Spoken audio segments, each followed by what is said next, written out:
আমন্ত্রণ আর আর কাবেল নিবেদিত দেশ সন্ধ্যায় সাথে আছে আমি সুরভি তরণী এবং আজকে আমাদের সাথে আছেন নুরুল হক নূর এমপি এবং আজকে আমরা কথা বলবো গণতন্ত্রের পথে দেশ এই বিষয়টি নিয়ে চলে যাচ্ছে আমাদের আলোচনায়। নুরুল হক নূর এমপি কেমন আছেন? এবং সবার আগে আপনাকে অভিনন্দন জানাতে চাচ্ছি, অনেক অনেক অভিনন্দন আপনাকে। আপনাকেও ধন্যবাদ। জি, কেমন আছেন? আলহামদুলিল্লাহ ভালো। আগে আমরা আপনাকে বলতাম ভিপি নূর, এখন বলতে হচ্ছে নুরুল হক নূর এমপি। কেমন লাগছে শুনতে? প্রথমে আমি আমার বিশেষ করে নির্বাচনী এলাকা গলাচিপা 10 মিনার যারা সাধারণ মানুষ ভোটার যারা ভোট দিয়ে আজকে নতুন পরিচয় আমাকে সুযোগ করে দিয়েছেন তাদেরকে ধন্যবাদ এবং কৃতজ্ঞতা। নিঃসন্দেহে এটি একটি আনন্দের এবং ভালো লাগার বিষয় যে ছাত্রদের অধিকার আদায়ের আন্দোলন থেকে ডাকসুর ভিপি হয়েছিলাম।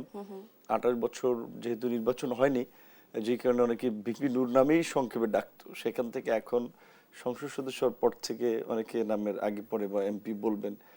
একটা ভালো যে ছাত্র রাজনীতি থেকে জাতীয় রাজনীতি এবং একটা সংসদের আসা, মানে সে একটা ভালো বিষয়, আনন্দের বিষয়। নামটা না, নামটা আসলে এটা তো ধরেন প্রত্যেকে তো যেই নাম তার ওই নামেই সে কমফোর্ট ফিল করে। মানুষ এক একজনকে ভালোবেসে এক এক নামে ডাকে কিংবা এক এক ভাবে, সেটা ডিফারেন্ট ইস্যু। জি, আমরা একটু শুনি আপনার এই যে ভিপি থেকে এমপি হওয়ার যে যাত্রা, এটা একটু শুনি আপনার কাছ থেকে।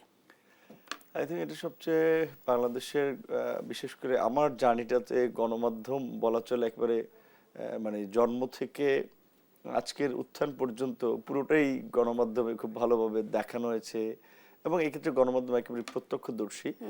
বিশেষ করে 2018 সালে আমরা যখন ছাত্রদের সরকারি চাকরিতে সুযোগের সমতা লাভের জন্য কিংবা মেধার মূল্যায়নের জন্য যে 2018 সালে কোটা সংস্কার আন্দোলন করেছিলাম এবং সেই আন্দোলন প্রায় দীর্ঘ 8 মাস ব্যাপী আন্দোলন করেছিলাম। সেই আন্দোলন করতে গিয়ে আমি আমার অনেক সহকর্মী হামলার শিকার হয়েছে, মামলার শিকার হয়েছে, জেলে গিয়েছে। আমি খুব নির্মমভাবে আহত হয়েছিলাম। রাজশাহী বিশ্ববিদ্যালয়ের একজন ছাত্র তরিকুল, তাকে হাতুড়ি দিয়ে পিটিয়ে তার কোমরের কিন্তু হাড় ভেঙে দেওয়া হয়েছিল। নারী আমাদের একজন, তাকে শ্লীলতাহানি করা হয়েছিল। অনেক একটা কঠিন পরিস্থিতির মধ্যে দিয়ে সেই আন্দোলন আমরা করেছিলাম, কিন্তু আন্দোলন থেকে আমরা সরে যাইনি। আমাদের সেই আন্দোলনের দাবি পূরণ হওয়ার পর যখন 2019 সালে ডাকসু নির্বাচন হয়েছে, সেটা আসলে আমরা সিরিয়াস ছিলাম না নির্বাচন নিয়ে, কিন্তু দেখা গেল যে ওই রকমের একটি কর্তৃত্ববাদী সময়ে নিয়ন্ত্রণের মধ্যে থেকেও শিক্ষার্থীরা যখন ভোট দেওয়ার সুযোগ পেল, তখন প্রায় 11,000 ভোটে আমাদেরকে জয়লাভ করলো। সেইটি আসলে আমাদেরকে আশান্বিত করেছিল এবং সাহস জুগিয়েছিল যে না, দেশের মেধাবী শিক্ষার্থীরা, তরুণরা আমাদের পাশে আছে। যেই কারণে ওখান থেকে রাজনৈতিক চিন্তা ভাবনা এবং আপনারা দেখেছেন যে বিশেষ করে ওই 2019 সালের ডাকসু নির্বাচনে জয়লাভের পর থেকেই সারা দেশের ছাত্রদেরকে সংগঠিত করার জন্য বিভিন্ন বিশ্ববিদ্যালয় কলেজে আমরা কমিটি গঠন এবং তারপর আমরা একটা রাজনৈতিক চিন্তাধারা থেকে ছাত্র সংগঠন থেকে যুব সংগঠন, শ্রমিক সংগঠন, দেশের বাইরের প্রবাসীদের নিয়ে কাজ করা, প্রবাসী সংগঠন, প্রবাসী অধিকার পরিষদ, সর্বশেষ 2021 সালে বাংলাদেশের স্বাধীনতার সুবর্ণ জয়ন্তীতে আমরা 26 অক্টোবর গণ অধিকার পরিষদ নামক রাজনৈতিক দল গঠন করি এবং এই ফ্যাসিবাদ পতনের পরে আমরা নিবন্ধন লাভ করি এবং এই 26-এর নির্বাচনে বিএনপির সাথে অ্যালায়েন্স করে নির্বাচন করি এবং নিজ দলের মার্কাতেই আজকে এমপি হয়েছি। সবকিছুর জন্যই এদেশের ছাত্র সমাজ থেকে শুরু করে সাধারণ মানুষ যারা আমাদের শুভাকাঙ্ক্ষী পাশে ছিলেন, তাদের প্রতি কৃতজ্ঞ। আমি তো একেবারেই একটা সাধারণ পরিবার থেকে কিন্তু উঠে এসেছি। আমার বাবা বলতে গেলে বলতে পারেন একদিকে কৃষক, আরেকদিকে বলতে পারেন গ্রামের মফস্বল এলাকার ছোটখাটো ব্যবসায়ী। তো এইরকমের একটা ফ্যামিলি থেকে উঠে আসা এবং রাজনীতিতে টিকে থাকা, বলা চলে যে আমাদের গতানুগতিক যেটা আমরা বলি যে ইস্টাবলিশমেন্টের সাপোর্ট ছাড়া এই জায়গাটাতে আসা, এটা আমাদের জন্য একটা বড় চ্যালেঞ্জ ছিল। তবে শক্তির জায়গাটা ছিল সাধারণ খেটে খাওয়া মানুষ, পেশাজীবী বিভিন্ন মানুষ, তারা আমাদেরকে সাপোর্ট করেছে। বিশেষ করে নির্বাচনের ক্ষেত্রেও একটু যদি বলি যে এলিট বা আপার ক্লাস কিংবা একটু ইস্টাবলিশমেন্ট, এরা কিন্তু এই নির্বাচনে অনেকেই আমার সাথে ছিল না। আমার সাথে ছিল একেবারে আম জনতা টাইপের লোকজন। তো তাদেরকে নিয়ে আসলে এই যুদ্ধ, লড়াই, সংগ্রাম এবং শেষ পর্যন্ত এই বিজয়ী হওয়া, তো এর ক্রেডিট বলতে হবে দেশের সাধারণ মানুষকে। জি, আপনি যেহেতু বললেন আপনার ফ্যামিলি ব্যাকগ্রাউন্ডের কথা, আপনার বাবার পেশার কথাও বললেন যে একদম সাধারণ ফ্যামিলি থেকে আপনি উঠে এসেছেন এই রাজনীতিতে। আসলে আপনি তো গণমানুষের সাথে একেবারে মিশে গেছেন যখন ভোটের সময়গুলোতে, যখন প্রচারণা সময়। আসলে মেশার সময় বা মেশার পরে আপনি কি দেখেছেন যে এলাকার আসলে কোন কোন সমস্যা নিয়ে আপনার আসলে সবার আগে কাজ করা উচিত? রাইট, আমি মনে করি যে ওখানে বিশেষ করে আমি যে নির্বাচন করেছি বিএনপির সাথে অ্যালায়েন্স করে, কিন্তু বিএনপির ওখানে একজন নেতা বিদ্রোহী প্রার্থী বিদ্রোহী হয়েছেন প্রার্থী। এবং তার ওয়াইফ একজন যুগ্ম সচিব। প্রশাসনের একটা প্রভাব ছিল, একদিকে প্রশাসনিক চ্যালেঞ্জ আর একদিকে রাজনৈতিক প্রতিবন্ধকতা, খুব চ্যালেঞ্জ নিয়ে কিন্তু কাজ করেছে। এবং আমার সাথে যারা নির্বাচনে ক্যাম্পেইন করেছে, প্রচার করেছে, নির্বাচনকালীন সময়ে তাদের অনেকের বাড়িঘর জ্বালিয়ে দেওয়া হয়েছে, অনেককে কুপিয়ে জখম করা হয়েছে, আহত করা হয়েছে একটা ভীতি ছড়ানোর জন্য। তো তার মধ্যেও আমি আমি চিন্তা করলাম যে আমাকে কেন ভোট দিয়েছে, যেটা মানুষের কাছে যখন গিয়েছি তখন কানে কানে কেউ কথা বলে, কেউ একটা চিরকুট দিয়ে যায়, কিংবা কেউ মুখে বলে, তারা একটা কথা বলে যে বাবা তোমার দ্বারা হবে, তুমি এলাকার উন্নয়ন করতে পারবা। বিশেষ করে আমি যে আসন থেকে নির্বাচন করেছি এটা বরিশালের একেবারেই বলা চলে বঙ্গোপসাগরের কোল ঘেঁষে আপনার বিশেষ করে বিচ্ছিন্ন দ্বীপাঞ্চল চরাঞ্চল এলাকা নিয়ে গঠিত। আমার জন্ম, সেটা নাম চর বিশ্বাস, মানে নামের শব্দে বোঝাচ্ছে যে চর, অর্থাৎ এটা নদীর মাঝে একটা চর পড়েছিল। দেন আমার যে দুটো উপজেলা গলাচিপা 10 মিনিট, এখানকার সবচেয়ে প্রধান সমস্যা হচ্ছে যোগাযোগের অবকাঠামোগত সমস্যা। রাস্তাঘাটগুলো এমন বেহাল দশা, অনেক জায়গায় আপনার 4 চাকার গাড়ি ঢুকে না। অনেক জায়গায় যেমন আমার উপজেলা শহর থেকে আমার গ্রামে যেতে 45 মিনিট এটা নদী পার হতে হয় ট্রলারে। তো এই যোগাযোগের ভোগান্তিটা মানুষকে খুব, আমি মনে করি যে ফিল করেছে, এবং মানুষ মনে করেছে যে আমার যেহেতু জাতীয় পর্যায়ে একটা পরিচিতি মানুষ চেনে, কিন্তু আমি কিছু কাজ করতে পারবো। দ্বিতীয়ত স্বাস্থ্য ব্যবস্থা, আপনারা জানেন যে বাংলাদেশের বিশেষ করে স্বাস্থ্য ব্যবস্থার একটা দুর্বলতা আছে। আর বিশেষ করে আমাদের ওই চরাঞ্চল থেকে এমন ধরেন একজন আপনার নারী, তার একটা আপনার প্রসব বেদনা উঠেছে, তো তাকে হসপিটালে নিবে, তার বাড়ি থেকে আনতে হবে আমাদের ওখানে বলতে টমটম, অটো টটো এই সমস্ত গাড়িতে। একজন গর্ভবতী নারী এই রাস্তা দিয়ে লক্কর ঝক্কর রাস্তা যানবাহন এখানে চলে তার কি অবস্থা হয় চিন্তা করেন। তারপরে আবার তাকে ওই নদী পার হইতে 40-45 মিনিট লাগে, কিংবা একটা স্ট্রোকের রোগী কি অবস্থা হয়। তো এই স্বাস্থ্য সেবার ক্ষেত্রে আমি তাদেরকে বলেছি আমার জায়গা থেকে এখানে যেন ডাক্তার থাকে, স্বাস্থ্য ব্যবস্থা যেন আধুনিকায়ন হয়, আমি এটা নিয়ে কাজ করবো। বিশেষ করে আমি দুটো হসপিটালে গিয়েছি, মানে হসপিটালের বেডের অবস্থা এবং হসপিটালের পরিবেশ, এটা মনে হয় যে প্রকৃততে বস্তিকে আমরা নেগেটিভ ভাবে দেখি না, কিন্তু ওখানকার মানুষ নাগরিক সুযোগ সুবিধা পায় না, একটা জরাজীর্ণ পরিবেশে বাস করে। ঠিক আমার ওই দুটো উপজেলার হসপিটালে দেখেছি আমি এরকমের চিত্র। তো এই যোগাযোগ, স্বাস্থ্য এবং শিক্ষার ক্ষেত্রে আমি যেটা বলি, গ্রামের অনেক স্কুল কলেজের ভবন এই ক্লাস শেষে ওখানে দরজা ঠিকঠাক মতো লাগাতে পারে না, ওটার মধ্যে থেকে ছাগল ঢুকে যায়, কুকুর ঢুকে যায়, মানে একটা একেবারেই বাজে পরিবেশ। তো স্বাস্থ্য, আপনার যোগাযোগ, শিক্ষা, মানুষ এইগুলো আসলে পরিবর্তন চায়, একটা ব্যবস্থা।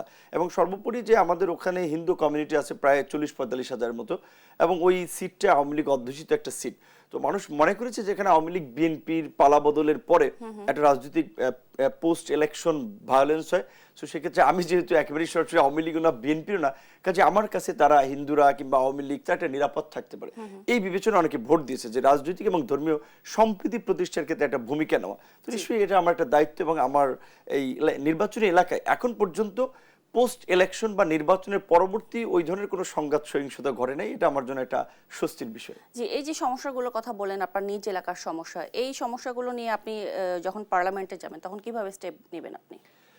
প্রথমেই আমি ইতিমধ্যেই আমার বিশেষ করে নির্বাচনী এলাকার সহকারী তাকে ইতিমধ্যেই কাজে নামিয়ে দিয়েছি যে কোন এলাকায় কি কাজ করা প্রয়োজন, কোনখানে রাস্তা করা প্রয়োজন, সে রাস্তাটা কি কাঁচা রাস্তা আদা পাকা করা না পাকা করা, কোনখানে টিউবওয়েল কিংবা স্যানিটেশন সুবিধা প্রয়োজন, কোনখানে কমিউনিটি ক্লিনিক আছে, কোন দূরবর্তী এলাকায় কোনখানে নাই, কোথায় আপনার একটা অন্তত আপনার নৌ অ্যাম্বুলেন্সের আমরা ব্যবস্থা করতে পারি, কিংবা কোন স্কুলের ভবন প্রয়োজন, কোন স্কুলের শিক্ষক নাই, এগুলো একটা তালিকা করার জন্য বলছি যে তালিকা করবে।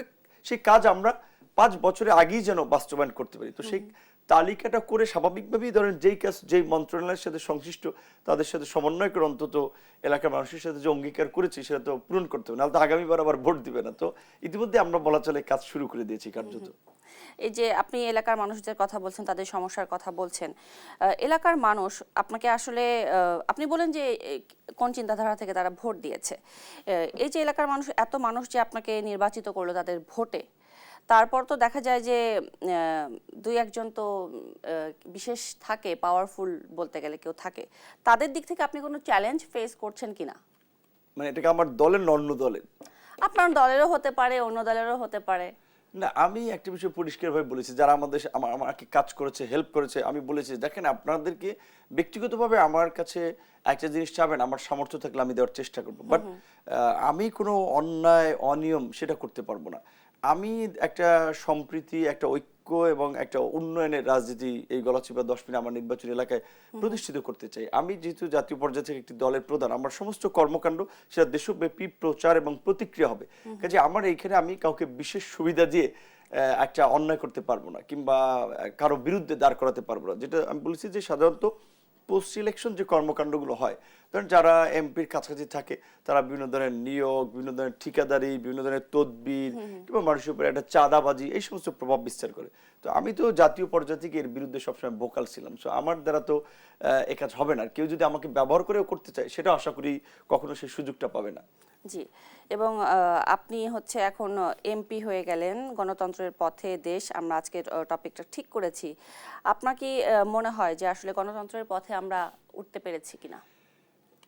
গণতন্ত্রের পথে একটা নতুন যাত্রা আমরা শুরু করেছি ত্রয়োদশ সংসদ নির্বাচনের মধ্যে দিয়ে। প্রকৃত অর্থে বাংলাদেশের গত 50 বছরে যে ধরনের ডেমোক্রেসি প্র্যাকটিস ছিল, সেটাকে আমরা প্রপার বলতে পারি না। তো এখনো প্রপার হয়েছে বা কালকেই হয়ে যাবে এটাও বলা ঠিক হবে না। তবে এই নির্বাচনের মধ্যে দিয়ে বাংলাদেশ একটা নতুন ট্রেন্ডে আমি মনে করি যে পা রেখেছে। যেখানে আমরা যদি আজকে বিশেষ করে আমাদের বলতে গেলে প্রধানমন্ত্রী হয়ে গেছেন জনাব তারেক রহমানের, আমরা প্রেস কনফারেন্সের বক্তব্যগুলো শুনি, তার পররাষ্ট্র নীতি নিয়ে, অর্থনীতি, দেশের মধ্যে তিনি বারবার বলেছেন যে আমরা সংঘাত সহিংসতা এড়িয়ে একটা ঐক্য, একটা সমৃদ্ধি, উন্নয়নের রাজনীতি দেশে প্রতিষ্ঠিত করতে হবে। মানুষের জানমালের নিরাপত্তা, রাজনৈতিক স্থিতিশীলতা, প্রতিবেশীদের সাথে সম্পর্কের ক্ষেত্রে বাংলাদেশ ফার্স্ট নীতি। তো এই সমস্ত বিষয়গুলো আমাদেরকে খুব আশান্বিত করে। এবং আমরা যেহেতু জনাব তারেক রহমানের সাথে সেই ফেসিবাদ বিরোধী আন্দোলন সংগ্রাম থেকে কাজ করে আসছি, ওনার যে ধরনের একটা উন্নত চিন্তা ভাবনা এবং পরিকল্পনা, সেটা বুঝতে পেরেই কিন্তু আমরা আসলে নির্বাচনে আমরা কয়টি আসন পেলাম বা কি আমাদের হয়েছে, তার চেয়ে বড় কথা আমরা দেখেছি ওনার একটা ভীষণ আছে দেশকে পরিবর্তনের, দেশকে পুনর্গঠনের, যে কারণে কিন্তু আমরা তার সহযোগী হয়েছি। তো সেদিক থেকে আমরা আশা করি যে এই জুলাই গণঅভ্যুত্থানের পরে যে রাষ্ট্র সংস্কারের বিষয়গুলো নিয়ে যে জুলাই জাতীয় সনদ হয়েছে, ওই সনদের মধ্যে কিন্তু রাষ্ট্র সংস্কার একটা বিস্তার রূপরেখা আছে। প্লাস তার আগে কিন্তু আমরা বিএনপির সাথে যারা যুগপৎ আন্দোলন করেছি, তারা একটা 31 দফা আপনার রাষ্ট্র সংস্কারের রূপরেখা বা কর্মসূচি দিয়েছি। 31 দফা এবং জুলাই সনদের যদি আমরা সমন্বয় করি, তাহলে আমরা বলতে পারি যে ওই যে আপনার প্রোগ্রামে হেডলাইনের মতো যে গণতন্ত্রের পথে আমরা যাত্রা শুরু করেছি, সেই যাত্রাটা একটু সময় লাগবে টেকসই করতে, একটু সময় লাগবে গণতন্ত্রের প্রাতিষ্ঠানিক রূপদান করতে। কিন্তু যেভাবে আপনার বিচার বিভাগকে আপনার একটা শক্তিশালী করা, আসলে সংস্কার থেকে যাবে কিনা আমরা আসবো এই প্রসঙ্গে, তবে একটি বিরতির পরে ফিরছি আপনার কাছে। দেখছেন আর কাবিল নিবেদিত দেশ সন্ধ্যা, দেশ সন্ধ্যা। আজকে আমাদের সাথে আছেন নুরুল হক নূর এমপি, সভাপতি গণ অধিকার পরিষদ। নুরুল হক নূর এমপি, আমরা তো হচ্ছে এমপি হওয়ার খবর তো জানি, গুঞ্জন আছে আপনি নাকি মন্ত্রী হয়ে যাচ্ছেন। আমি নিজে জানি না গুঞ্জন কোথা থেকে হয়েছে। তবে যেহেতু আমরা বিএনপির সাথে নির্বাচনী অ্যালায়েন্স করেছি বা আন্দোলন একেবারে ওই ফেসিবাদ বিরোধী আন্দোলন থেকেই আমাদের একটা বোঝাপড়া রাজনৈতিক আছে, এবং সেখানে বিএনপির পক্ষ থেকে সে সময় এবং এই 5ই আগস্টের পরেও বিএনপির পক্ষ থেকে একাধিকবার বলা হয়েছে যে আমরা নির্বাচনে জয়লাভ করতে পারলে আমরা জাতীয় সরকার গঠন করব যুগপৎ আন্দোলনের শরিকদেরকে নিয়ে। সেক্ষেত্রে বিএনপির সাথে এখন সম্ভবত 5টি দল এই নির্বাচনে সহযোগী হয়েছে। একটা হচ্ছে আমরা গণ অধিকার পরিষদ, আন্দালিব রহমান পার্থর নেতৃত্বে বিজেপি, জুনায়েদ সাকির নেতৃত্বে গণসংহতি আন্দোলন এবং হচ্ছে জমিয়তে উলামা ইসলাম, এই 4-5টি দল অংশগ্রহণ করেছে। তো এখন বিএনপি যদি একটা হচ্ছে বিএনপি এককভাবেই কিন্তু ল্যান্ডস্লাইড ভিক্টরি পেয়েছে, 2/3 মেজরিটি। পাশাপাশি এখন সে বিএনপি যদি এটা ফিল করে যে ভবিষ্যতের জন্য কিংবা বৃহত্তর স্বার্থে একটা জাতীয় সরকার আন্দোলন যদি তাদের ঘোষণা ছিল সেটা করবে, তাহলে সেই দিক থেকে যদি ক্যাবিনেট ফর্ম হয়, সেখানে আমার দল থেকে যেহেতু আমি সংসদ সদস্য নির্বাচিত হয়েছি, তাহলে হয়তো সুযোগ আছে। সেটা ডিপেন্ড করবে তারেক রহমানের উপরে। এবং আমরা কোন মন্ত্রণালয় তাহলে পেতে যাচ্ছেন সেটা আমরা চাই না, বা এটা সাধারণত প্রধানমন্ত্রীর উপরেই ডিপেন্ড করে। এটা তারেক রহমানই সিদ্ধান্ত নেবেন, এবং তার প্রতি আমাদের একটা আস্থা বিশ্বাসের সম্পর্কটা আছে যে বিশেষ করে তার যে একটা ব্রডার আউটলুক দেশকে নিয়ে, দেশকে পরিবর্তন করেন, এটা আমরা ব্যক্তিগতভাবে অনেক আলাপ আলোচনায় আমরা শুনেছি, বুঝেছি। বিশেষ করে ধরেন আগে তার সম্পর্কে একটা নেতিবাচক প্রোপাগান্ডা ন্যাশনালি ইন্টারন্যাশনালিও ছড়ানো হতো, কিন্তু আমরা দেখেছি আসলে ওনার সাথে আলাপ আলোচনা, কথাবার্তা বলা, মেশার পর অত্যন্ত বিনয়ী ভদ্র মানুষের কথা শুনে তারপরে সে বলে এবং পরামর্শ নেয়। এই আন্দোলন সংগ্রামে আমাদেরকে বলতো যে কি করতে পারি আমরা, বলেন, আমাদের তো এই অবস্থা। সেক্ষেত্রে সে তো স্বাভাবিকভাবেই এখন প্রধানমন্ত্রী, ভবিষ্যতে আরো সুযোগ আছে, তিনি যেটা কমিটমেন্ট করেছেন হয়তো সেটা বাস্তবায়ন করবেন, ন্যাশনাল গভর্নমেন্ট যুগপৎ আন্দোলনের শরিকদেরকে নিয়ে করবেন। সেক্ষেত্রে তিনি যদি বিবেচনা করেন যে আমাদের যে আন্দোলন সংগ্রামে যে ভূমিকা এবং আজকের এই পট পরিবর্তন, এটা তো ধরেন সব মানুষকে স্বীকার করতে হবে, এটা নিজের কৃতিত্ব না। এর পাইওনিয়ার হিসেবে যদি ধরেন তাহলে আমাদেরকে ধরতে হবে। 2018 সালে যদি আমরা কোটা সংস্কার আন্দোলন না করতাম তাহলে এই ছাত্রদের এই জাগরণ ঘটতো না, আর 24-এও এই পতন হইতো না। এটা তো সেন্টার একটা কিন্তু কোটা সংস্কার আন্দোলন, যেটা পাইওনিয়ার আমরা। তো সেই জায়গা থেকে তো তরুণদের সেন্টিমেন্ট পালসের জায়গা থেকে জেনজিকে যদি গভর্নমেন্টের সাথে কানেক্ট করতে হয় তাহলে তো জেনজির প্রতিনিধি আমরা, তাহলে হয়তো যদি ভবিষ্যতে দেখা যায়। জি, জেনজিদের জন্য হচ্ছে আপনাদের প্ল্যান আসলে কি? এখানে অনেকগুলো বিষয় আছে যে ধরেন আমাদের দেশের তরুণরা দীর্ঘদিন অনেকেই আমাদের সিনিয়র সিটিজেন থেকে যে সমস্ত কথাবার্তা বলা হতো যে আমি তরুণরা, আরেকটু সহজ না হয় জিজ্ঞেস করি যে আপনার এলাকায় যারা জেনজি রয়েছেন, যাদেরকে বলা হয়, তাদের জন্য আসলে প্ল্যান কি করতে চান আপনি? প্রকৃততে আমি অ্যাজ এ একটা দলের প্রধান এবং ন্যাশনাল পর্যায় থেকে রাজনীতি করার সুবাদে আমি আমার এলাকার জন্য তো কিছু করবই, কিন্তু জেনজি বা তরুণদের বিষয়ের পলিসিটা আমি যেহেতু বিএনপির সাথে আছি, আমি পুরো দেশের দৃষ্টিভঙ্গি থেকে আমি বলতে চাই সেটা হচ্ছে যে আমাদের দেশ তো এমনি ওভার পপুলেটেড একটা কান্ট্রি, এখানে শিক্ষিত তরুণদেরও কর্মসংস্থানের সুযোগ খুব কম আছে। দ্বিতীয়ত আমাদের শিক্ষা ব্যবস্থায় একটা বড় ধরনের গলদ রয়েছে। আমি মনে করি যে আমাদের শিক্ষা ব্যবস্থাকে ঢেলে সাজানো দরকার। যেমন ধরেন আমাদের এখানে, আমি সরি যারা শুনবে, আমি কাউকে হার্ট করার জন্য বলছি না, আমি বাস্তবতার কথা বলছি। যেমন বাংলায় প্রায় অনার্স পড়ে বের হয় ধরেন প্রায় কথা হতে পারে 2-3 লাখ ছাত্র, কিংবা বিভিন্ন এরকমের একটা সাবজেক্ট আছে। তো এই সাবজেক্টগুলো এত চাহিদা বাজারে নেই, তাহলে এই সাবজেক্টগুলো কমিয়ে যে সমস্ত সাবজেক্টের চাহিদা বাজারে আছে, যেটা বিশ্ব ব্যবস্থার সাথে সামঞ্জস্য, ওই রকমের সাবজেক্টের উপর আমাদের জোর দেওয়া দরকার। যে অনেক ক্ষেত্রে ভোকেশনাল শিক্ষা ব্যবস্থা বা এডুকেশন সিস্টেমকে আমরা, এগুলো হচ্ছে ছিল বিএনপির ইশতেহারে ছিল যে এই যে আপনারা হচ্ছে এতদিন ধরে নির্বাচনী প্রচারণায় ছিলেন, ভোটের মাঠে ছিলেন, আসলে জানতে চাই যে হচ্ছে সবথেকে সুখকর স্মৃতি কোনটি আর সবথেকে আমি আমার আগের আলোচনা একটু শেষ করি। আপনি যে জেনজি বা তরুণদের জন্য যে কথাটা বলছিলেন, সেক্ষেত্রে বিএনপির গভর্নমেন্টের পলিসি যেটা আমরা আলাপ আলোচনা করে আমরা ঠিক করেছি, যেখানে এই তরুণদের জন্য আপনার বাংলাদেশের মধ্যে আপনার শিল্প এবং বিশেষ করে আপনার এই টেকনোলজি সুযোগ সুবিধা ব্যবহার করে যে কর্মসংস্থানগুলো সৃষ্টি করা যায়, ছোট ছোট ক্ষুদ্র মাঝারি শিল্প বিভিন্ন অঞ্চল ভেদে, এটা একটা বিষয় আছে। দ্বিতীয়ত আমাদের তরুণদেরকে ট্রেন করে বাইরে যায়, তারা বেশিরভাগ ক্ষেত্রেই বলা চলে যে আপনার প্রশিক্ষণবিহীন, যার ফলে তারা ওখানে যে খুব ভালো করতে পারে না বা ভালো কাজ পায় না। সো তাদেরকে ট্রেন করে আপনার বাইরেও পাঠানো, এভাবে তাদেরকে যতটুকু কর্মমুখী করা যায় এবং দেশের মধ্যে তাদের যেটা প্রত্যাশা, একটা সেফ অ্যান্ড সিকিউর সোসাইটি এবং সকলের জন্য একটা মর্যাদার এবং সম্মানের সাথে এখানে বসবাস করতে পারে। একজন নাগরিক সে ভুক্তভোগী হলে আইনের আশ্রয় লাভ করতে যাবে, সে সরকারের সোশ্যাল সেফটি নেট প্রোগ্রামের উপযোগী হলে সে সেটা সুবিধার জন্য যাবে। এইগুলো যেন তারা নির্বিঘ্নে এই সেবাগুলো পেতে পারে এবং প্রশাসন সরকার যেন একটা জবাবদিহিতার মধ্যে থাকে। জেনজি এই যে একটা ফ্যাসিস্ট রেজিমকে তারা হটিয়েছে, তার বিরুদ্ধে বন্দুকের নলের মুখে দাঁড়িয়েছে একটা প্রতিবাদী, একটা বিদ্রোহের চেতনা থেকে। সুতরাং তাদের এই ফ্রিডমটা আমরাও এনশিওর করতে চাই। দ্বিতীয়ত আপনি যেই বিষয়টি বলেছেন, জি বলেছিলাম যে হচ্ছে এই যে ভিপি থেকে এমপি হওয়ার যাত্রায় আপনারা নির্বাচনী সুখকর স্মৃতি কোনটি, এটার উত্তর নিব, তবে একটি বিরতি নিয়ে আসি, তারপরে আপনার কাছে আবার ফিরছি।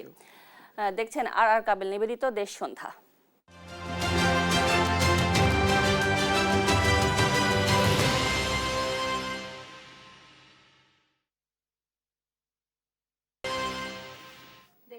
আর কাবিল নিবেদিত দেশ সন্ধ্যা এবং আজকে আমাদের সাথে আছেন নুরুল হক নূর এমপি। যেটা জিজ্ঞেস করছিলাম বিরতিতে যাবার আগে, যে নির্বাচনের প্রচারণার সময় এবং নির্বাচনের পরে আসলে আপনার সুখকর স্মৃতি কোনটি এবং এমন কোনো কিছু আছে কিনা বা ঘটনা আছে কিনা যা আপনাকে খুব পীড়া দেয়? পীড়া দেওয়ার মতো বাস্তব কথা হচ্ছে রাজনীতির ফিল্ডে অনেক কিছু আছে। কারণ আমি বিশেষ করে এই আমার অল্প সময়ের রাজনীতি 2018 থেকে আজকে যদি 26 পর্যন্ত দেখেন, আমি ব্যক্তিগতভাবে ঢাকা বিশ্ববিদ্যালয়ে পড়েছি, ঢাকা বিশ্ববিদ্যালয়ে ভিপি ছিলাম। আমি এবং আমার পরিবার যে নির্যাতন নিপীড়নের মধ্যে দিয়ে গেছে, এমনকি আমার ছোট বাচ্চারা আমাকে যখন এই জুলাইয়ের মধ্যে গ্রেপ্তার করে, তখন আমার এই মানে আপনার 1.5 বছরের বাচ্চা, মানে তারা তো ভয়ে আতঙ্কে দরজা ভেঙে পুলিশ ঢুকে যাচ্ছে। সো এই যে ফ্যামিলির লোকজনের এত স্যাক্রিফাইস, এবং আমার ওয়াইফ বিশেষ করে রাজনীতির প্রতি আসলে খুব বেশি আগ্রহী না, এগুলো দেখার কারণে রাজনীতি খুব বেশি পছন্দ করে না। কিন্তু তারপরে এই নির্বাচনে আসলে এই যে আমার এই বিজয়ের পেছনে তার একটা বড় অবদান আছে, এবং সে যেভাবে আপনার মানুষের কাছে ডোর টু ডোর উঠান বৈঠক করে মানুষকে কনভিন্স করা, এবং যেভাবে আসলে একটা অবস্থান তৈরি করেছে, বা এটা আমার কাছে মানে একটা মানে স্মরণীয় ঘটনা তো বটেই, এটা আমার জীবনে একটা টার্নিং পয়েন্ট। কারণ আসলে আমার পক্ষে এত মানুষের কাছে রিচ করাটা সম্ভব ছিল না। আর আমার অবস্থানটা ছিল এভরিডে হেল্প করেছে আপনার হ্যাঁ, সহধর্মিণী যখনই আমরা গণসংযোগ করতে ভালোবাসা যাচ্ছি, দিবস ভোট তাকে কিছু বাড়ছে। বলতে চান?